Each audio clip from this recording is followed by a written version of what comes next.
Jazakumullahu khairan. I'm pleased to welcome you all to the IIMU Book Review Series number 2, organized by Institute for Muslim Unity IIUM. I am Arkam Razak, a PhD student at the International Institute of Islamic Thought and Civilization. It's my pleasure to moderate today's session. On behalf of the organizing committee, we are grateful for your participation in this virtual event via Zoom from various places around the globe. Thank you for taking the time to join us today. Before we begin, I would like to sincerely thank Assistant Professor Dr. Zaki Fauz, who will review today's selected book, Islam and Extremism, by Professor Dr. Thameem Ushama. It's my great pleasure to welcome you all to this special event. We are delighted to have such a diverse group of participants join us today, reflecting a shared commitment to learning, dialogue, and the pursuit of knowledge. Your presence here is a testament to the importance of fostering intellectual discussion and exchanging ideas that contribute to our collective understanding. I sincerely hope this session will inspire meaningful conversations and provide valuable insight for everyone. Thank you for joining us, and I wish you an engaging and fruitful experience. Before we begin the book review, let me briefly introduce our speaker today. I'm pleased to introduce Assistant Professor Dr. Zaki Fauz, a distinguished academic with a rich background in political science. He holds a Doctor of Philosophy in Political Science from the International Islamic University, Malaysia, along with the Master of Arts and a postgraduate diploma in Political Science from the University of Peradeniya, Sri Lanka. Additionally, he earned his Bachelor of Arts from the University of Peradeniya. Also, he is a graduate of the Nalimia Institute of Islamic Studies in Sri Lanka. Dr. Zaki's extensive academic qualifications and expertise make him a valuable contributor to the field of political science. Dr. Zaki is currently an assistant professor in the Department of Political Science at IIUM. His research interests encompass Islamic socio-political thought, the secularization of Islam, and Muslim minority affairs. He has published numerous research articles and book reviews in reputable journals, including the Journal of Muslim Minority Affairs, Social Epistemology, Al-Sajara, Stack Journal of Islamic Thought and Civilization, Journal of Religion and Civilizational Renewal, and Hamdad Islamicus. Beyond his academic pursuits, Dr. Zaki is an associate member of the Center for Civilizational Dialogue at the University of Malaya and an inaugural member of the African Network of Critical Security Studies Scholars, Kenya. His contribution to the field and his scholarly reputation make him an influential figure in political science and Islamic studies. Without further ado, now I would like to invite Assistant Professor Dr. Zaki Fauz to present his review of the book. He will share key themes and insight, laying a strong foundation for our discussion. Welcome, Dr. Zaki.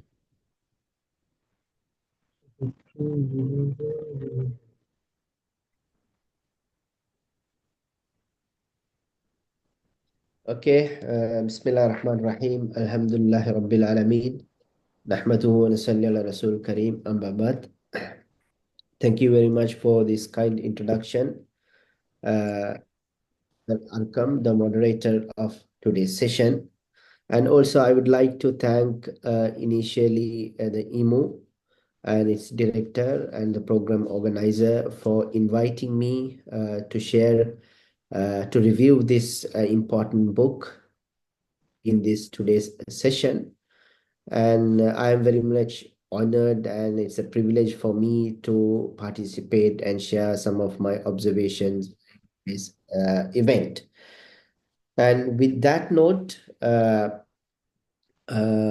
book that I'm going to review today is Islam and Extremism, written by Professor Thameem Ushama, and these are the contents that I am going to discuss. Initially, I will give a brief background about the author and the general structure of the book, and then I will share a few major arguments of the book, followed by a critical review, the strength and the limitations of this contribution, and with a concluding remark.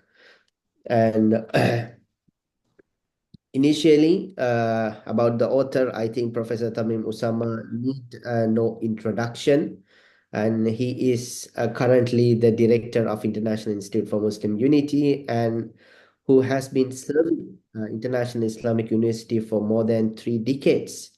And I think in this event, I think among the participants who are more qualified to talk about him than me and who have worked with him, I just saw the names. There are some big names who have been working with Professor Osama for a long time. So to my limited research and limited reading of the Professor Osama's work, I think his intellectual project can be analyzed through important 3 themes. Actually, I reviewed many of his works for the purpose of preparing this book review. Actually, I found 3 important themes running through all of his work.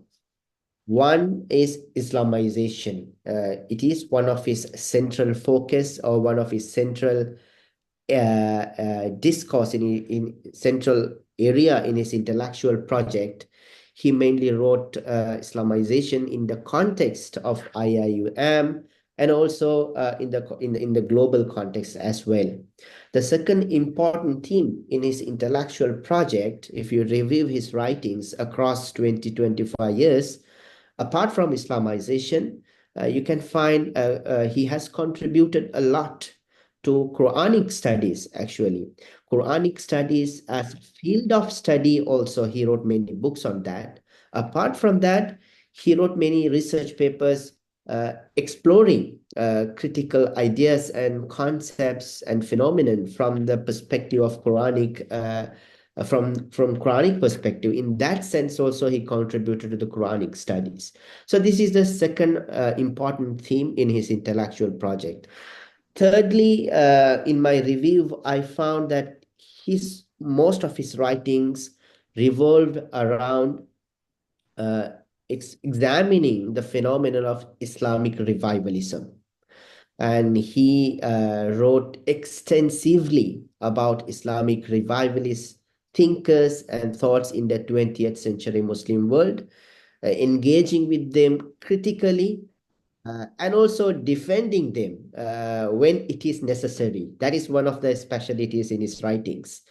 And so I know that in the Tamil speaking world, many rely on Professor Usama's work to understand the narratives and discourses of Islamic revivalist thinkers in the 20th century, because there are overwhelming literatures uh, that focus mainly try to criticize those thinkers in a biased way.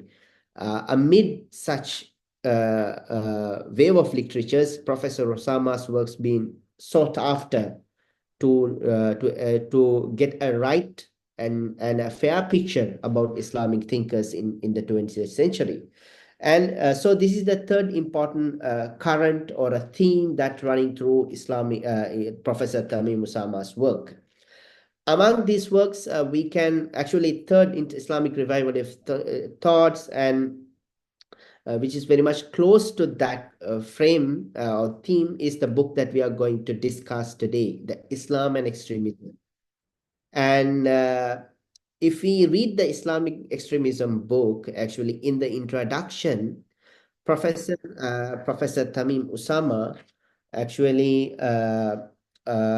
through this book, he tried to position Islam as an important Islam and Islamic thought as a key player in the global discourse of peace or global peace discourse. So this book, Professor Usama has written not just for the intra-Muslim knowledge or increase the awareness about the Muslim within the Muslim community, but beyond that, he aims to position Islam in the global peace discourse through this book. This is what he has mentioned. He mentioned in the forward actually. Especially, he relates the this book and the purpose of this book to the discussions about Sustainable Development Goal 16, especially Sustainable Development Goal 16 that try to that aim to promote peaceful and inclusive societies and also provide access justice for all and build effective and accountable and inclusive institution at all level. This is the SDG goal number 16. Professor Thameem Usama tried to or at least he justified that this book, or at least tried to say that this book contribute to this sustainable development goal and the global discourse of peace. And so this book resonate with the global discussions, and it needs to be located there. And this is about the background and why Professor Thameem Usama wrote this book initially. And again, I would like to mention that this book is a collection of 10 research articles that he wrote across last 10 to 15 or around 10 to 15 years.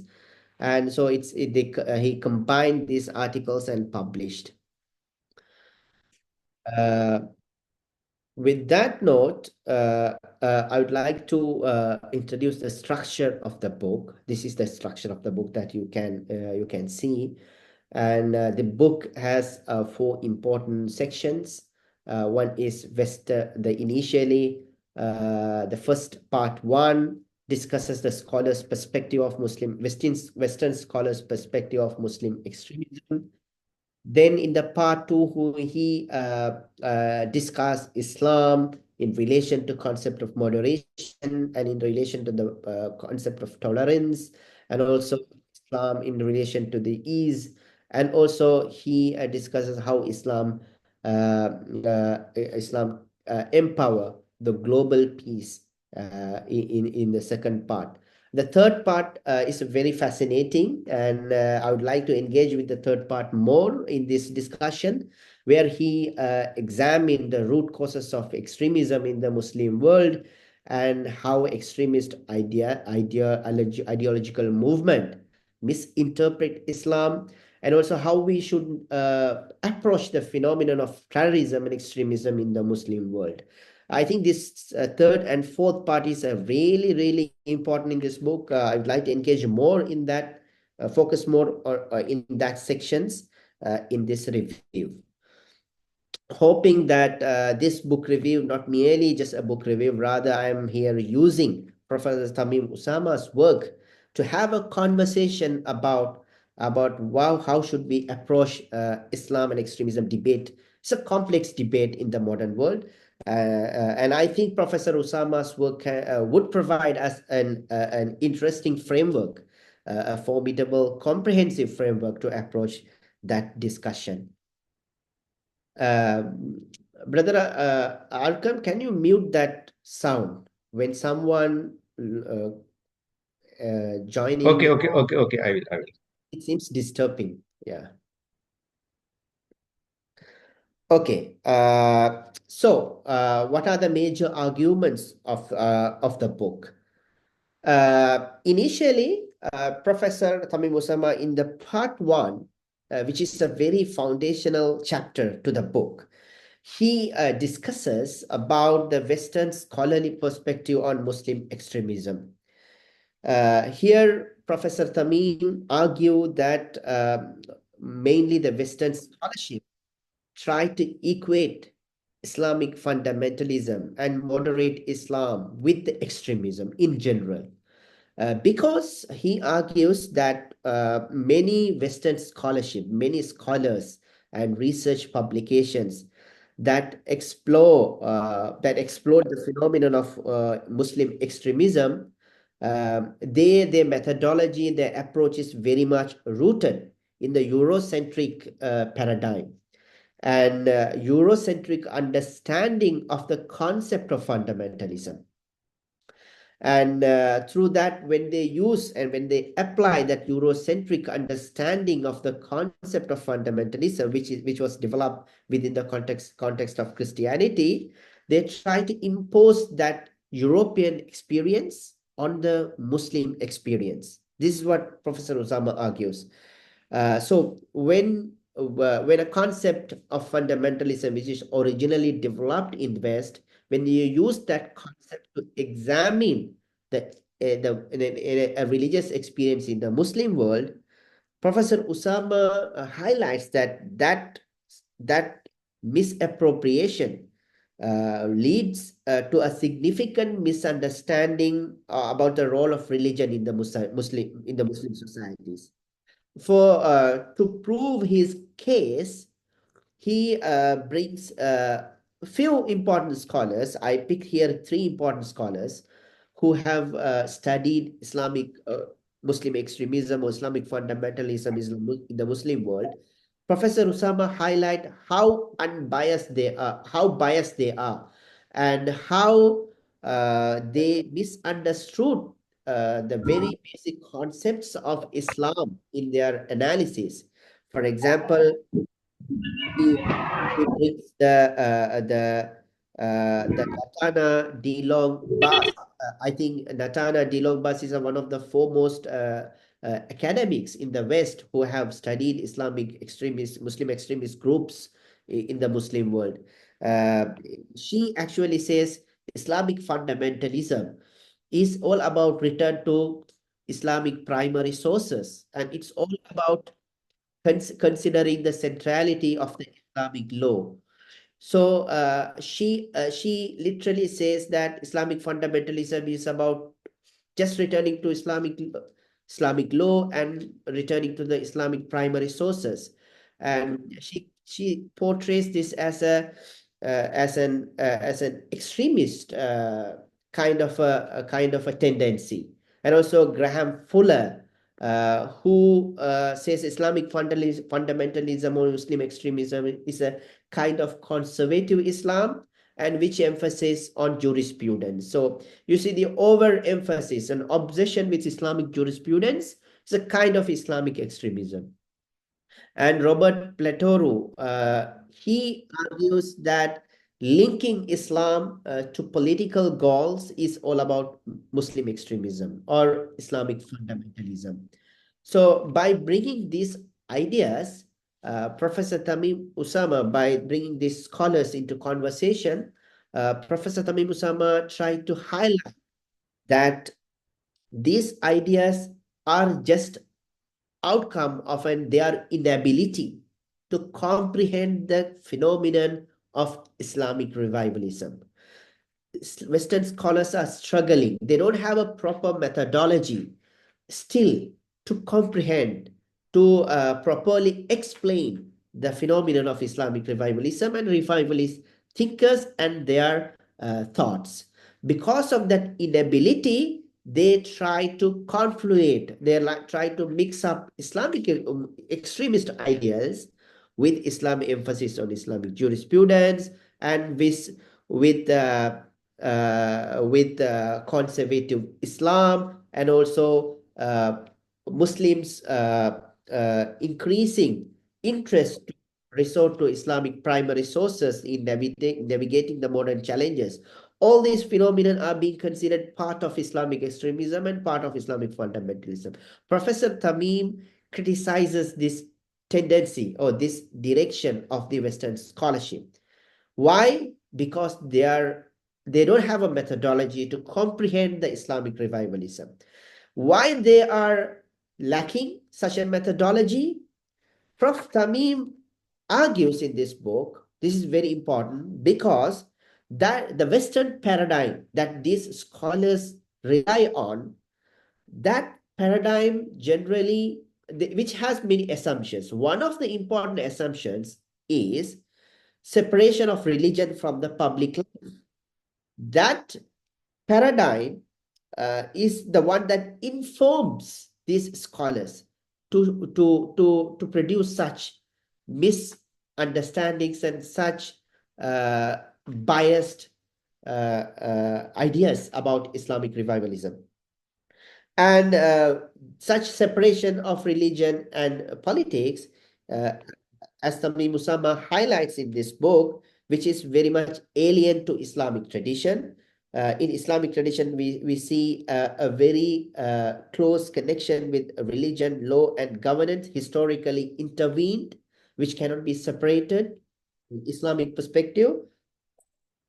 And also, this Western paradigm uh, often misinterpret or they don't have they have a uneasy uh,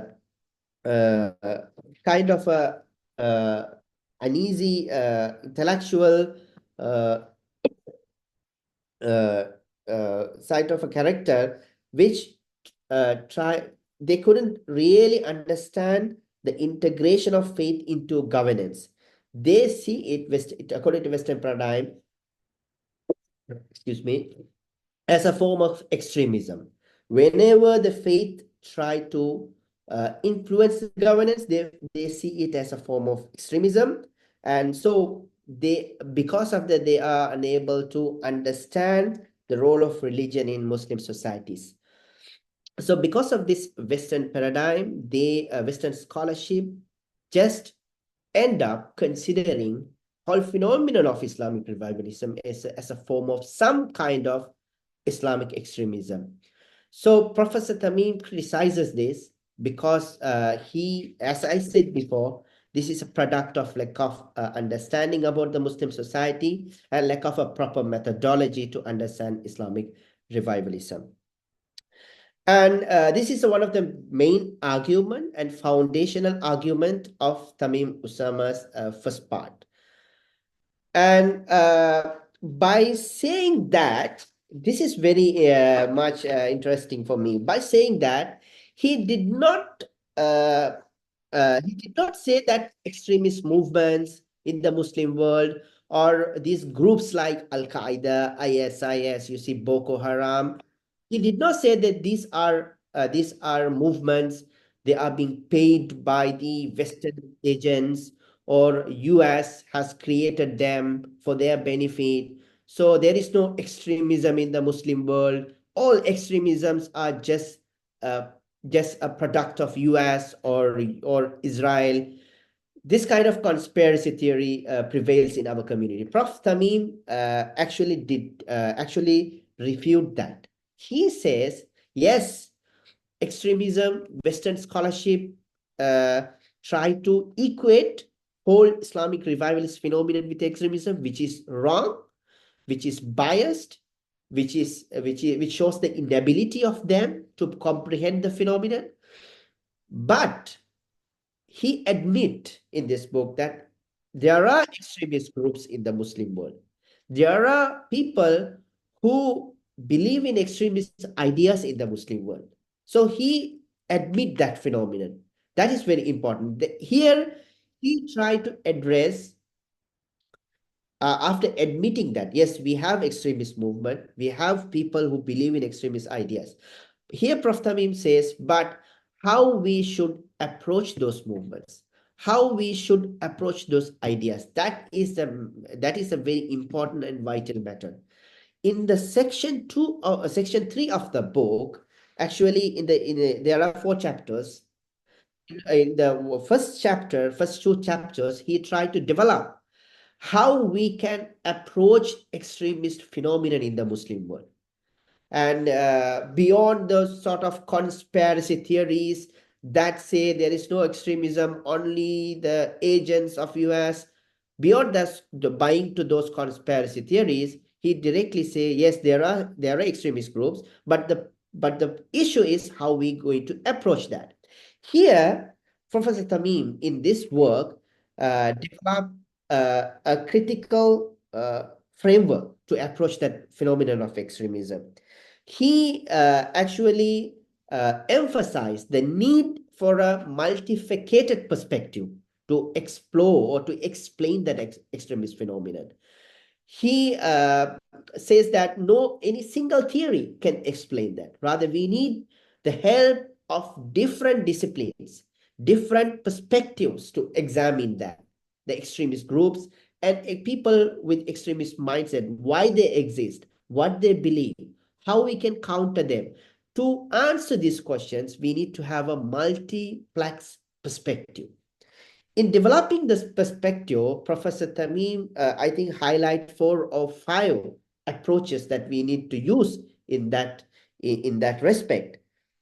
Here, he says one of the important approach is the historical approach. Here, Professor Thameem says that these extremist groups or extremist tendencies are not novel, but have existed since the advent of the religion.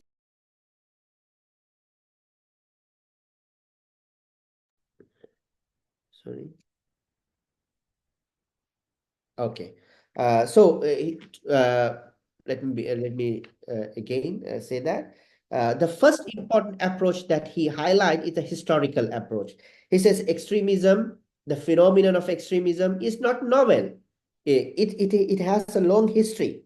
For that, he references early history, particularly the emergence of Khawarij sect, known for their rigid interpretation and extreme actions. This historical context confirms that extremism has been a long challenge within the Muslim societies, often leading to civil war within the Muslim community in the past, as similar to the present context.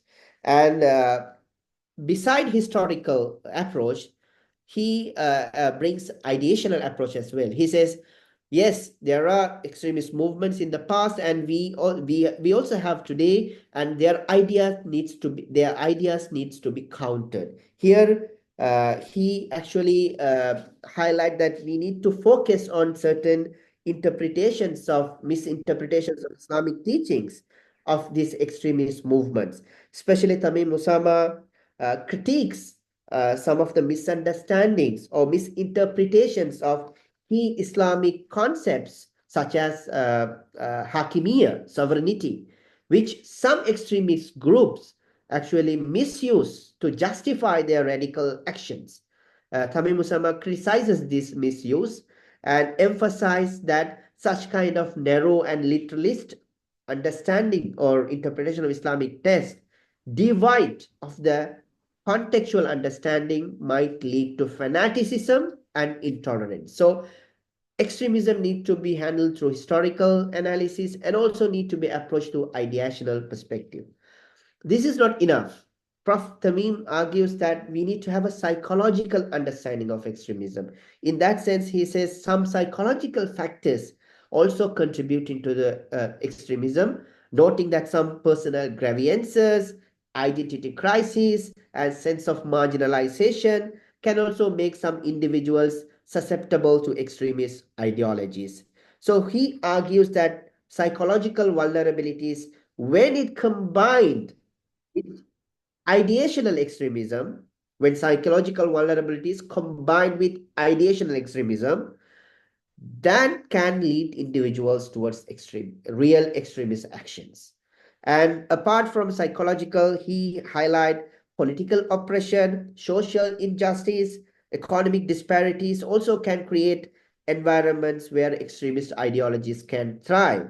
And here, Thameem Ushama, in this third part of the book, he critically engages with an interesting aspect, whether the extremist movements are pro-action or it's a reaction. Thameem Ushama says that it's a reaction.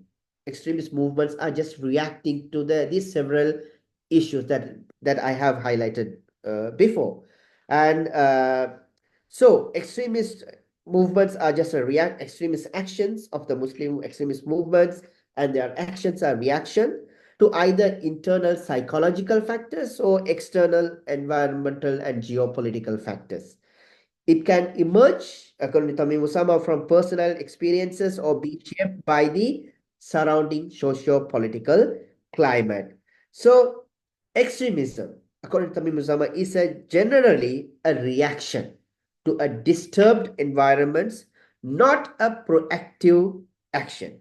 So, extremism occurs in context of severe crisis, oppression, turmoil. So, it reflects the distorted extreme response of a challenging circumstance. So, needs to be approached as a reaction of certain crises in the society. So, why this understanding is important? This understanding is important according to Professor Usama because when we develop a counter when you develop a mechanism to counter this violent extremist movement, we generally in security studies we use CVE, countering violent extremism. There are many projects and programs you can see across the world developed to counter this extremist movement.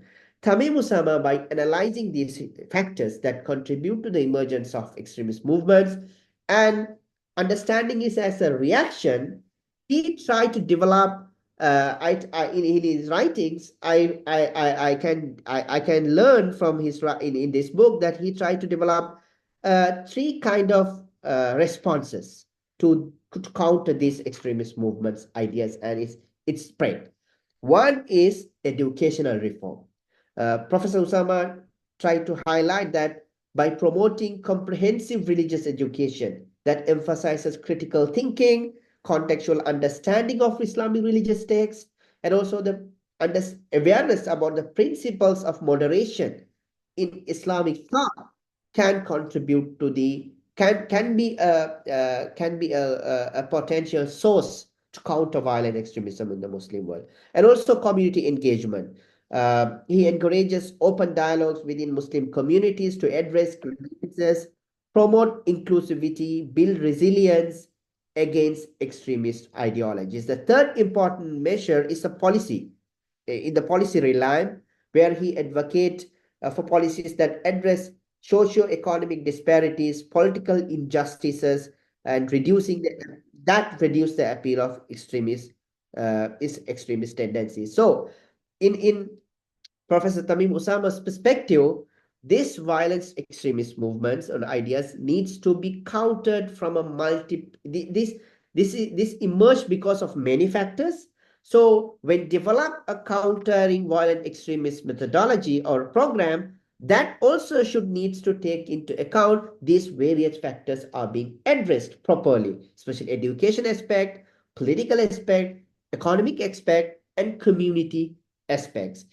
If we fail to incorporate all these aspects in approaching the extremist phenomenon, according to Professor Zama, we are going to fail because this extremist phenomenon is not an outcome of a single factor, but it's a multiple factor. So this is what Professor Uzama in this book he tried to uh, this is an overall framework of his understanding of Islamic extremism in the Muslim world.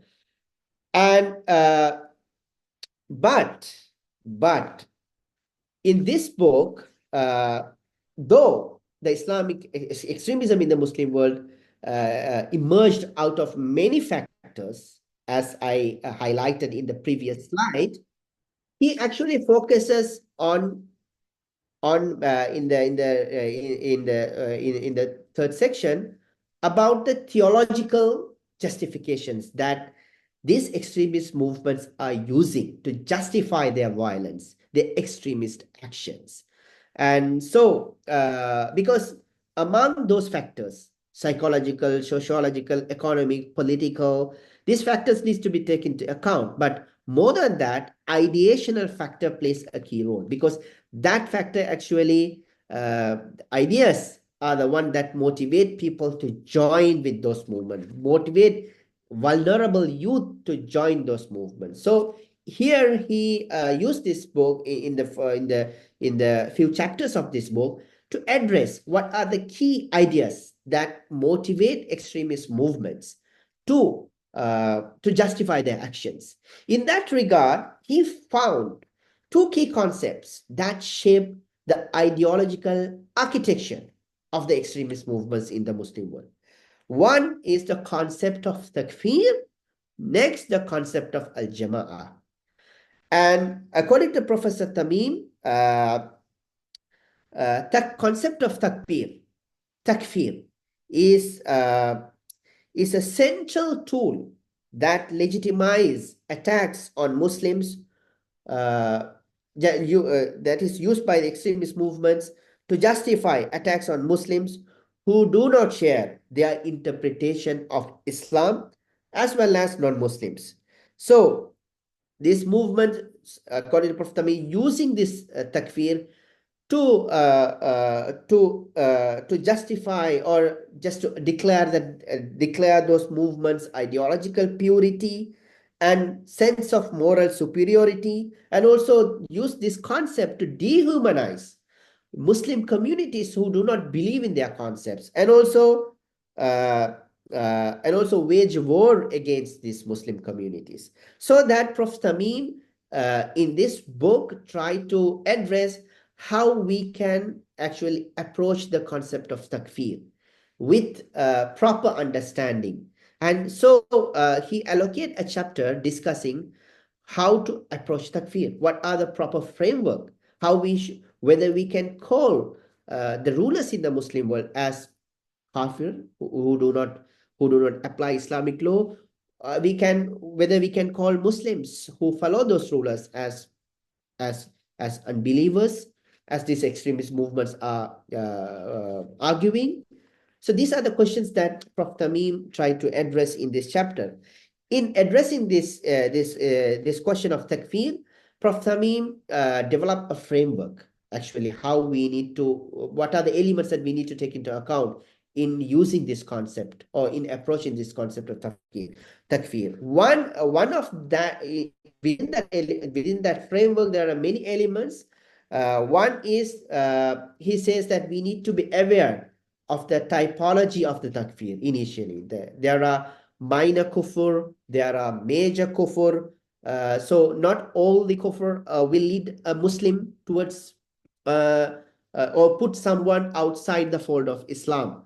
Rather, he says there are major beliefs that obviously lead someone, major unbeliefs, that if you believe, if you deny the oneness of God or the prophethood or the day of judgment, these are if you deny these things, these are the major unbelief, which obviously lead someone or put someone outside the fold of Islam.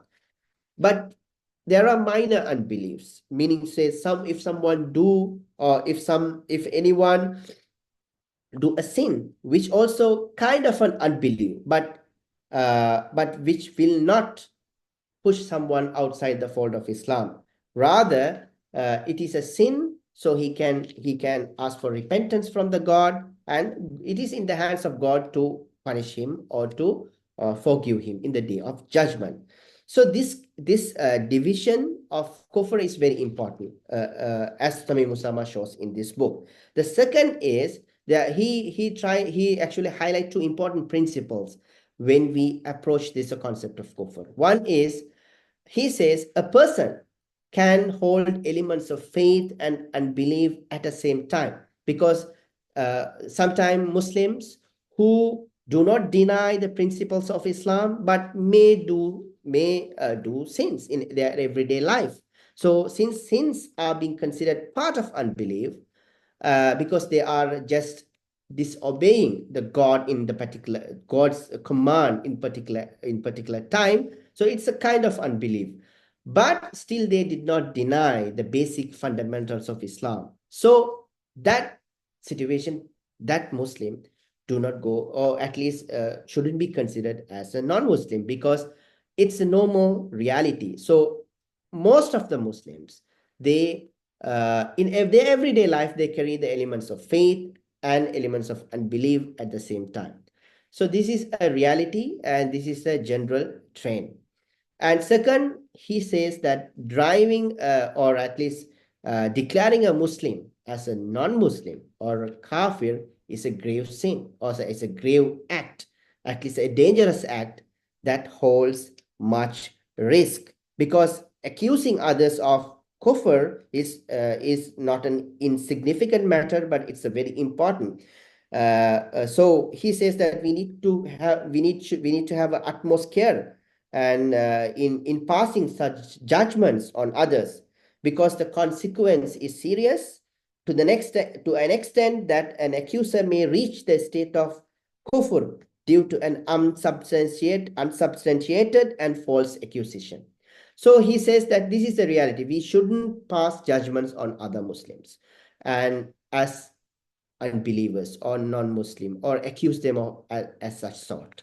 And again, the second principle, most of us carry elements of faith and elements of unbelief. This is the reality. So which will not make someone or push someone outside the fold of Islam. By saying after highlighting these principles, that we need to have awareness about the major kufr and minor kufr and these principles. Now he delves into the details. As we know, the as we say, the devil in the details.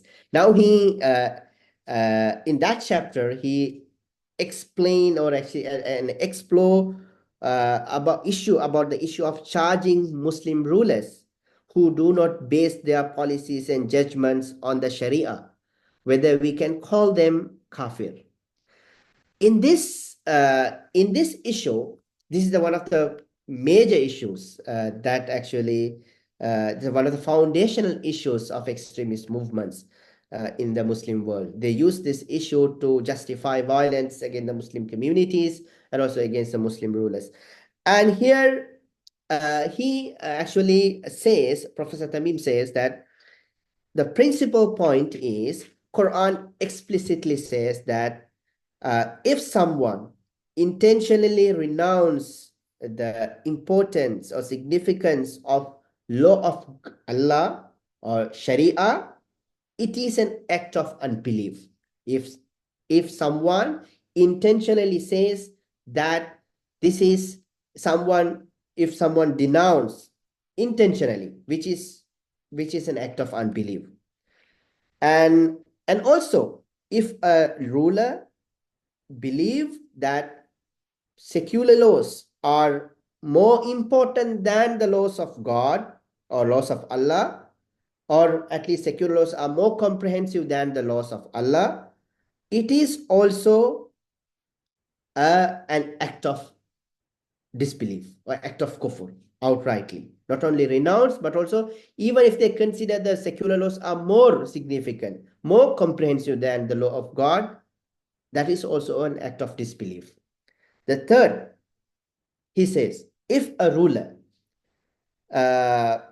without any preference, if he says that both secular laws and Islamic laws are equal, this is also an act of disbelief. So now he brings three kind of rulers. Someone denounce outrightly, someone says secular laws are more important and comprehensive than the God's law. The third is equal.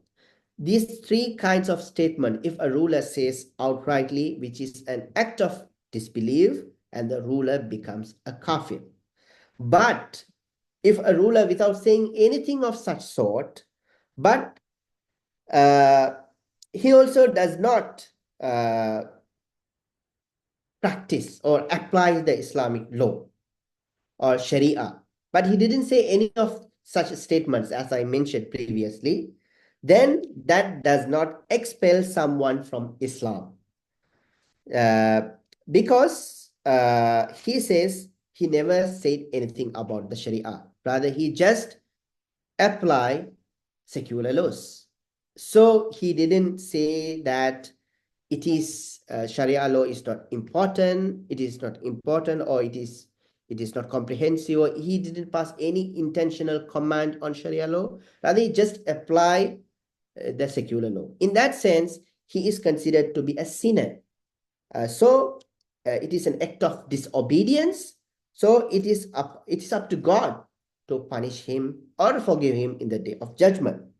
And so this is how Prof. Thameem tried to address this issue. So he tried to say that we should have a nuanced understanding of the concept of kufr, so nuanced understanding of the application of the notion of the application of Sharia.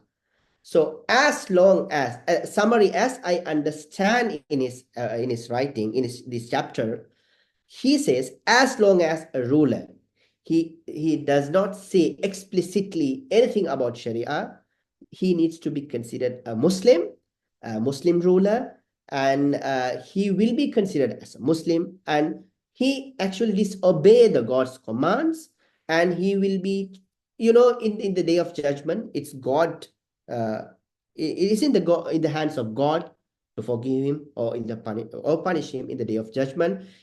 But he should not be considered as a non-Muslim. Rather, we need to consider him as a Muslim ruler. So we need to treat him accordingly.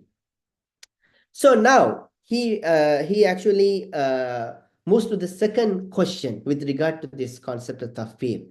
Those who the legitimacy of the masses in the Muslim world, who actually follow the Muslim rulers, who do not apply Sharia law, what their status. So according to the extremist ideologues, if a ruler does not practice Sharia law, he is considered to be a kafir, so they need to wage jihad against them. Then what about the masses? Since if masses do not rebel against those rulers, they are also need to be fought. So this jihad needs to be waged against these masses.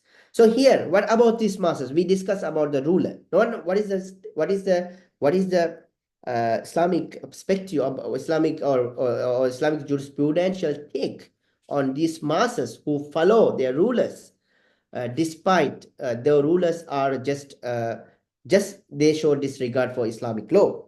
Here, Professor Thameem Ushama says that people, here again, he shows, he tried to develop a nuanced perspective. He says people who know, if the people who know that rulers have altered the religion, and yet they obey that alteration while believing it is legitimate to accept what Allah has prohibited, believing in the prohibition of what Allah has made lawful, if they know this and intentionally accept this, and this is explicit kufr. So if people explicitly know that these rulers are disobeying the God, and those actions are lawful in their view, those actions are right, if they believe so, that is a kufr. But most of the people are unlike that, not like that. Prof. Thameem says, most of the people, they believe that most of the unlawful laws are unlawful, and they obey it in disobedience. So they know that this is wrong, but they still disobey. In that sense, they are sinful, and so they should be considered Muslims. And again, if they hate those unjust rules or unjust laws, by in their capacity, by their, at least but by at least hating by their heart, then they are being relieved from that sinfulness. This is Prof. Thameem's framework to approach the concept of takfir. And he moved to the second important concept, which is al-jama'ah. And here he tried to say that al-jama'ah is another concept like takfir, which is misused by the Islamic extremist groups, Muslim extremist groups in the Muslim world.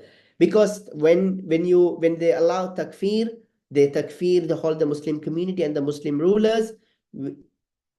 As a consequence, they wage war against Muslims, which create intra-Muslim community conflicts.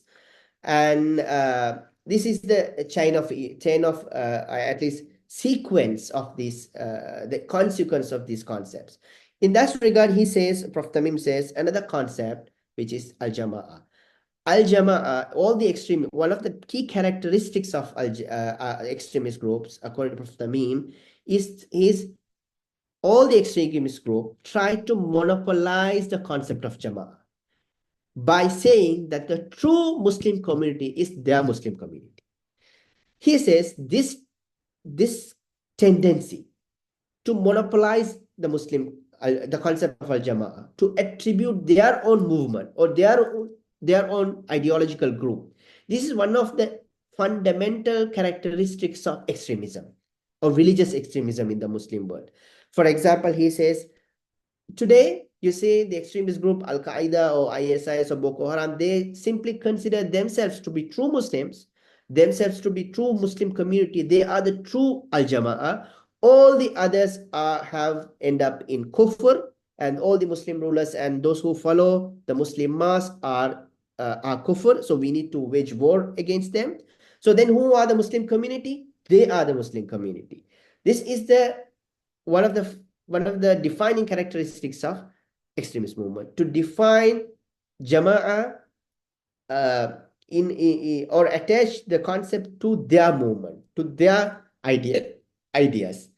Prof. Thameem says that this monopolization of al-Jama'ah, concept of Jama'ah, is the fundamental characteristics of extremism, and which has a historical precedent. For example, he says Kharijians, they actually consider themselves, Kharijians, as we all know, that they were the movement that rebelled against the third caliph Uthman and the fourth caliph Ali ibn Abi Talib.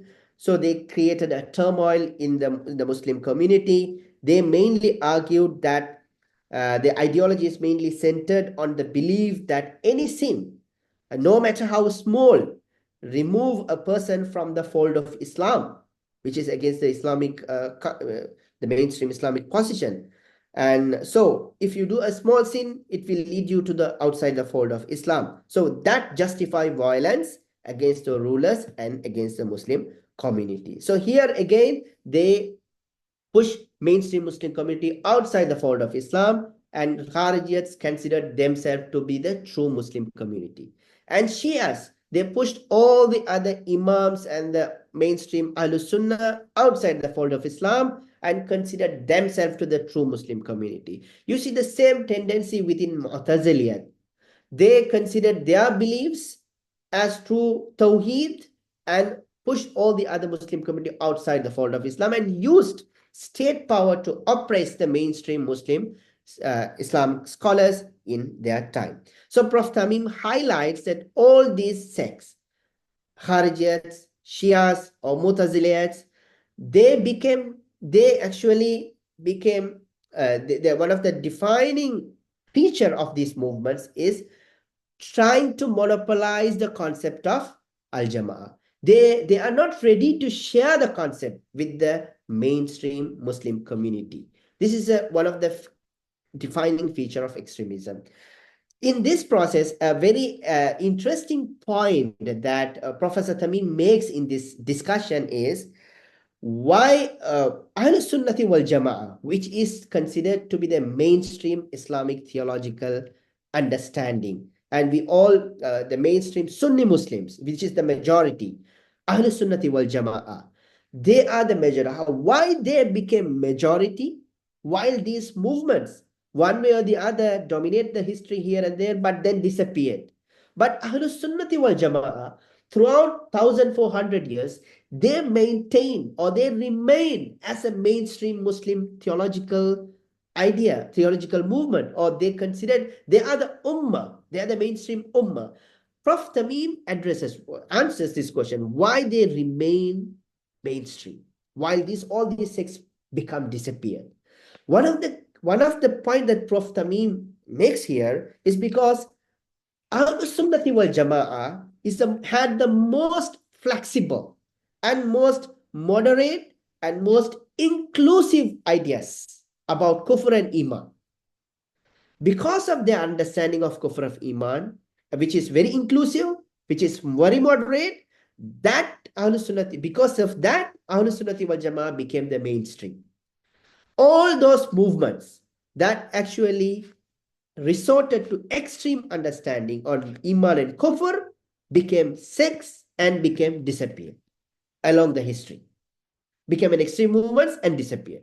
Ahlul Sunnati wal Jama'ah remain mainstream because of their inclusive understanding or flexible understanding about Iman and Kufr. For example, he says that in as opposed to Khawarij, as opposed to Mu'tazila, Thameem Ushama says that Ahlul Sunnati wal Jama'ah, they considered Al Jama'ah, the concept of the Muslim community, to be as a tradition which is inclusive of all Muslims who believe the very fundamentals of Islam. When if we believe 5 or 6 fundamental pillars of Islam, or those who believe in that become Muslims. There is no more demands beyond that. So this is very flexible. So most of the people who believe in Islam can be accommodated within Ahlul Sunnati wal Jama'ah, unlike Shias, Mu'tazilat, and Hawarij. They have some other conditions to be considered Muslims. But Ahlul Sunnah, no, if you believe 5 pillars, that's all, you are a Muslim. Again, with regard to Kufr, he says, Prophet Thameem Ushama highlights that according to Ahlul Sunnah tradition, since he says that Ahlul Sunnah tradition stress that faith is a balance between belief and practice and the obedience to the commands of God. But a person remains a believer unless they openly deny the fundamentals of Islam. This is a very flexible attitude. In this tradition, Thameem Ushama writes that sins are seen as actions that can, sins are actions that can decrease a person's faith. When we do sins, our faith may decrease, but that do not automatically render us outside the fold of Islam. So we can be, we have a category, Ahlul Sunnah wal Jama'ah have a category which we call Al-Mu'minul Fasik, which is that a sinful believer. We do sins, but still we remain as a believer. Because of this concept, it is a balanced concept. This is a very moderate approach to Iman and Kufr. And because of this inclusive understanding, flexible understanding, Ahlul Sunnah wal Jama'ah remain as a mainstream Islamic movement across 1,400 years. Those who resorted to hard interpretations, extreme interpretations in this question became extremist movements and disappeared in the history. This is what Thameem Ushama tried to highlight in this. This is another important argument that he tried to bring is in the section 3. And now, after explaining the phenomenon of extremism, which has multiple factors, then after discussing theological foundations of extremist ideas such as takfir and al-jama'ah, monopolization of the concept of jama'ah, finally in the chapter 2, section 2, Professor Ushama tried to develop how Islam contributes to the global discourse on peace. Here he brings many points with regard from the Quran and Sunnah and all the Islamic heritage to prove how Islam contribute to the peace and how Islam contribute to the tolerance and also how Islam contribute to the concept of moderation. So I'm not taking much time to delve into this because I would like to focus on this section of critical review. I have a few I'll just before ending my presentation, I'd like to highlight a bit the strength of this book and also some limitations of this book. In terms of strength, I find the organization of the book is one of the strength of this book, because book is organized in a very clear and a very logical sequence, ensuring the smooth flow of ideas. Where in the part 1, he actually bring Western scholars and their perspective about Islamic extremism. Then in the section 2, he discusses about the Islam's contribution to the global peace, moderation, and tolerance. Then finally, he comes to the Islamic extremist movements and develop guiding us through a very meticulously framed framework, how to understand the concepts and ideas that extremist movements are promoting, how we should have to approach those ideas. And another important strength of the book is its methodology. And because I found very interesting, I would like to emphasize, I just noted this should be, I shouldn't forget this. For that matter, I put a note because in this, all the book chapters, all chapters, the methodology is very fascinating. And why? Because Professor Usama, he in every section, every topic that he deals, he brings Quranic verses, then prophetic traditions, and he brings from the Islamic heritage and Islamic and a modern ulama, modern Islamic thinkers. So in all the topics, whether he deals with takfir or jama'ah or any other concept he deals, he bring all these evidences from Islamic primary sources to the Islamic tradition and heritage. So for a reader, which makes very much easier for those who wanted to actually understand Islamic point of view of extremism. The book, actually, I believe the methodology which is written, each chapter is written, will actually definitely guide those readers towards a clear and proper understanding of Islamic perspective of extremism because of the logical structure and also the methodology, Quranic verses, hadith, Islamic heritage, and then modern scholars. So this is the structure of all the papers which have been written in this book, chapters which have been written in this book. Very interesting and very cohesive in that sense. In terms of analysis, I find it is another strength because the book explores the concept of extremism from theological, jurisprudential, political dimensions, incorporating all these dimensions, so which provide a rounded analysis.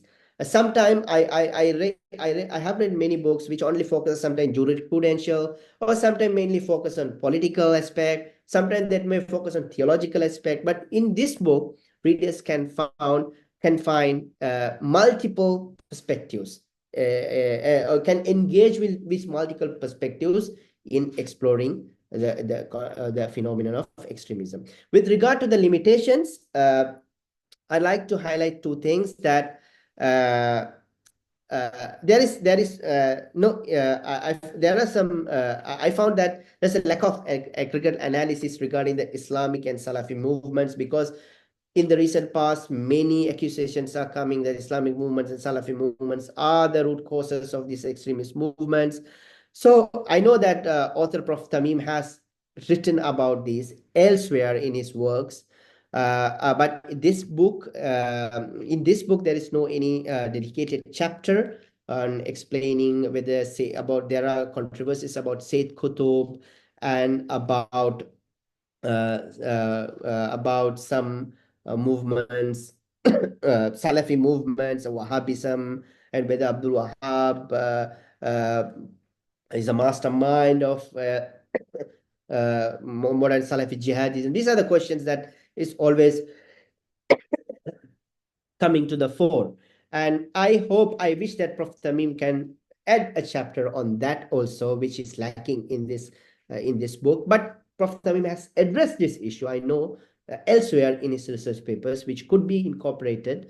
And second is there's insufficient examination of how extremist movements have evolved in the post-colonial Muslim world and their use of specific Islamic text to justify violence, such as kind of the emergence of Hijrah, Harakatul Jihad, Hijrah wal Jihad. Then we see some defects from Muslim Brotherhood became extremist.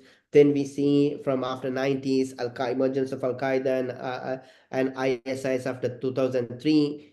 IS 2003, ISIS of 2004. There is a evolution of jihadist ideology. So whether those evolution has any ideological evolution, it has any ideological evolution or not. This kind of Salafi jihadi movements evolution, this book did not capture such aspects. So I hope that this is another limitation. And also again, many more concepts, central concepts did not address in this book, such as al-wala wal-bara, and it's another one important concept that mainly Salafi jihad is used to attack non-Muslims in Muslim minority context. this that concept did not address, Prof. Thameem did not address that about anything about that concept in his book. These are some limitations, but I think Prof. Thameem, I know that Prof. Thameem has addressed this some elsewhere, but in this book, I couldn't see any such thing in this book. That I say as a limitation.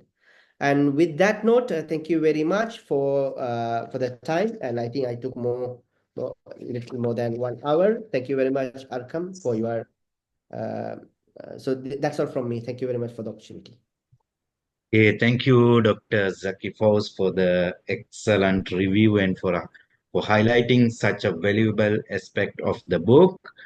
Today's book, Islam and Extremism by Professor Dr. Thameem Ushama, offer a critical analysis of the complex relationship between Islam and extremism.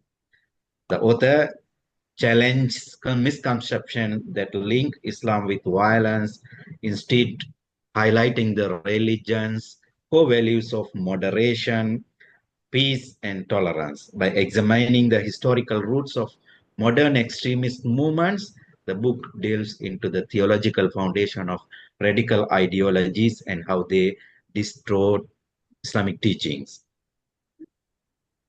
The author emphasized the importance of unity, jama'ah within the Muslim community, and provides an insightful perspective on how Islam advocates for harmony and rejects violence. The book promotes a more accurate understanding of Islam's true stance on extremism through a balanced analysis of the Quran and Hadith. Thank you, Dr. Zaki, for your excellent review. As we move into our group discussion, here are a few guidelines to make the session smooth and inclusive. Please keep your microphone muted when you are not speaking. If you would like to contribute, raise your hand virtually or indicate in the chat box, and I will call on you. Let's keep comments concise so everyone can share. So, if you have any comments, any wants to share, please raise up your hand and feel free to share. Hello, Assalamualaikum. Alaikum salam. Should I say something? Yes, Prof. Hamidullah. Mashallah, it was really a very good review. And the book is very important in the sense where much literature is not available on the subject. And we should congratulate Professor Osama for writing such a book and in such crucial time. However, I have some observations about the review because I have not gone through book completely. Some portions of it I have gone through so far. First of all, the reviewer has discarded all the conspiracy theories. While as it has been accepted by people like Henry Claxton that we created Al-Qaeda and SUTOR in order to defeat Soviet Union, and there are some other evidences as well, where we find Daesh and ISIS has been created by inimical forces to Islam. So how we can discard those theories altogether, although we can't just rely on them totally, but we can't discard. Second point is that under the garb of calling some fringe elements of Muslims as extremists, the enemies of Islam wanted to target the concept of jihad in Islam. How we can defend the concept of jihad in such type of circumstances, and how Professor Osama has defended that the actual connotations of jihad in the presence of such allegations against Islam, or based on the fringe elements which have just violated Islamic, injections. So these are some of the impressions. Otherwise, the review was very good, mashallah, and we enjoyed it. And many things came to our, mind by this review. And now we can just think about the book in a better way. Thank you very much. Thank you, Professor Hamidullah Marazi, for your valuable comment.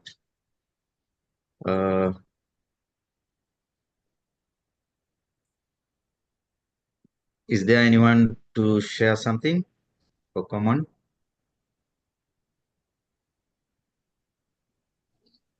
Yes. There is. Okay. Assalamu alaikum. Alaikum salam. Thank you. My name is Sauva Kachira. I'm the student of the professor, just doing the review. Thank you, Prof, for the wonderful presentation on Islam and extremism book. My question is on the third part of the book, extremism in the Muslim world.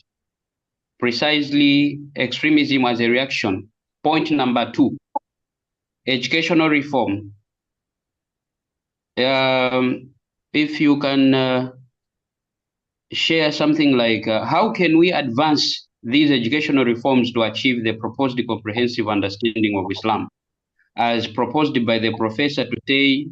We should have a comprehensive understanding of Islam as a central moderation in extremism. How can we advance these educational reforms in the Islamic world? Thank you.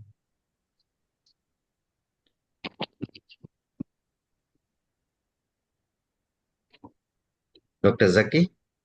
Yeah, thank you very much. And so I would like to share a few observations. And as our beloved Professor Hamidullah Mirzai, and he shared some valuable observations that Prof. Thameem actually addresses about jihad in this book, not in detail, which is another limitation, but he actually addresses concept of jihad, how it is being misused. Mainly, he argues that jihad it's a noble act, but it's a defensive in Islamic tradition, and we need to understand that concept of jihad in a proper context. But he argues that the problem with in this book, the problem that Prof. Thameem raises in this book is that Muslim extremist movements, which is mainly use jihad against the Muslim community. That is the issue that Prof. Thameem tried to address. That is one of the key tendency of extremist movements.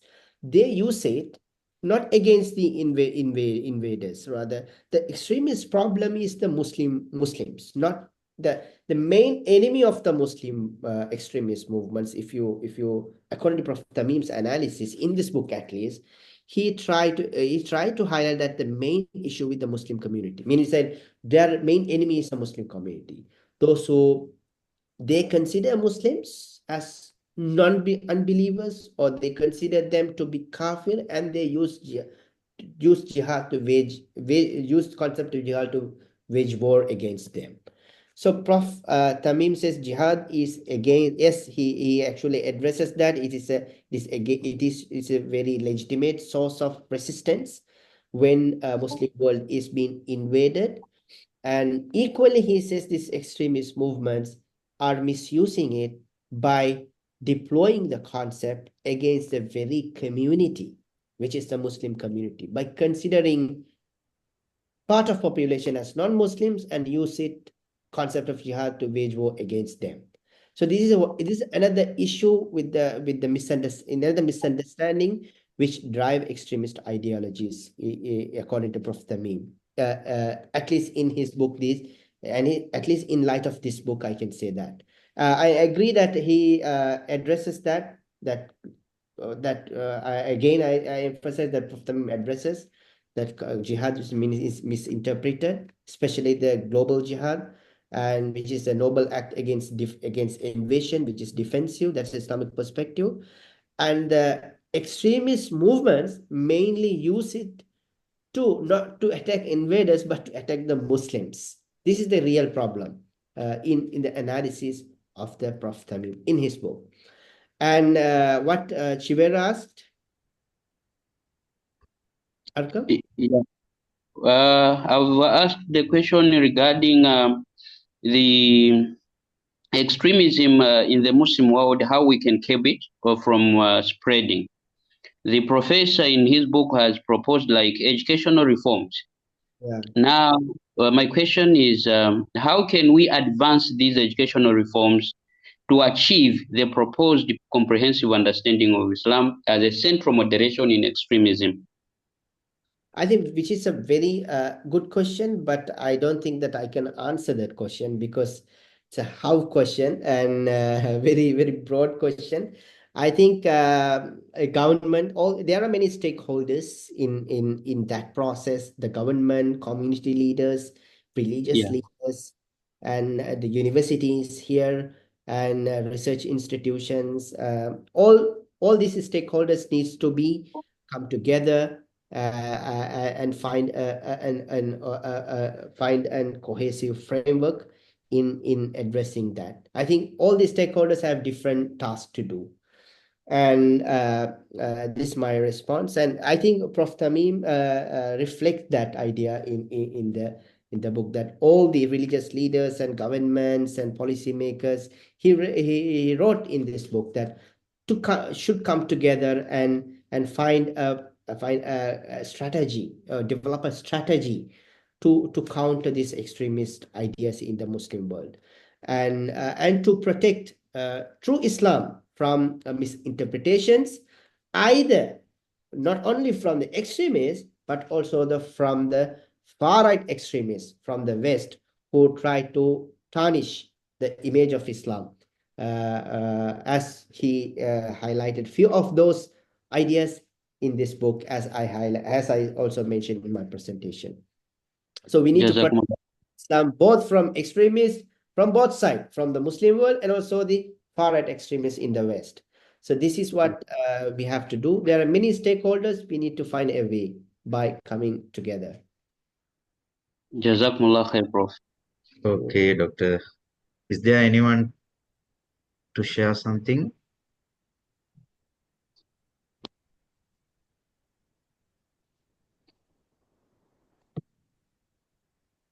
Okay, I think no.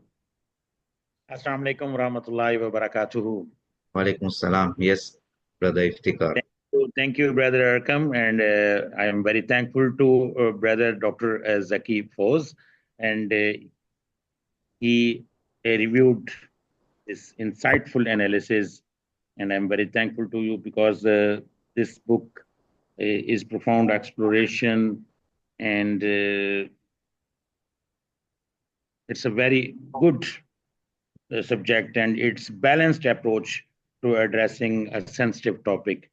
And his review, Equality, highlights the scholarly depth of and relevance to Professor Dr. Thameem Usama's work. That's why I'm very thankful to Dr. Zaki, and I'm very thankful to Prof. Thameem Usama. I also a very important book in this topic. Thank you. Okay, thank you, Brother Iftikhar. I think as we come to a close, on behalf of the IIMU and the organizing committee, I would like to express my gratitude to our speaker, Assistant Professor Dr. Zaki Fawz, for his invaluable contribution to this session, and to all of you for your active participation. The insights shared today have truly enriched our understanding, and I hope this discussion inspires us to put unity into practice in meaningful ways. Once again, thank you for joining today's session. Inshallah, we look forward to seeing you at our future book reviews. May Allah guide us in our efforts to preserve unity and deepen our knowledge and understanding. I sincerely apologize if there were any shortcomings. Before we end, let's turn on our cameras for a group photo. Okay.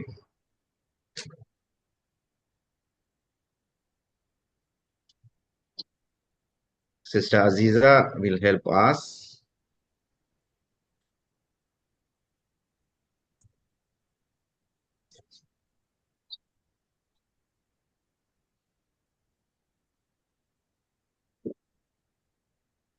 Okay, 1, 2, 3. One more. 1, 2, 3. Okay. Okay, once again, I would like to thank all the participants who join us from Malaysia and overseas. May Allah bless you all. Let's conclude the session with the Kafaratul Majlis. الإنسان لفي خسر إلا الذين آمنوا وعملوا الصالحات وتواصوا بالحق وتواصوا بالصبر. Thank you all. Wassalamu alaikum wa rahmatullahi wa barakatuh.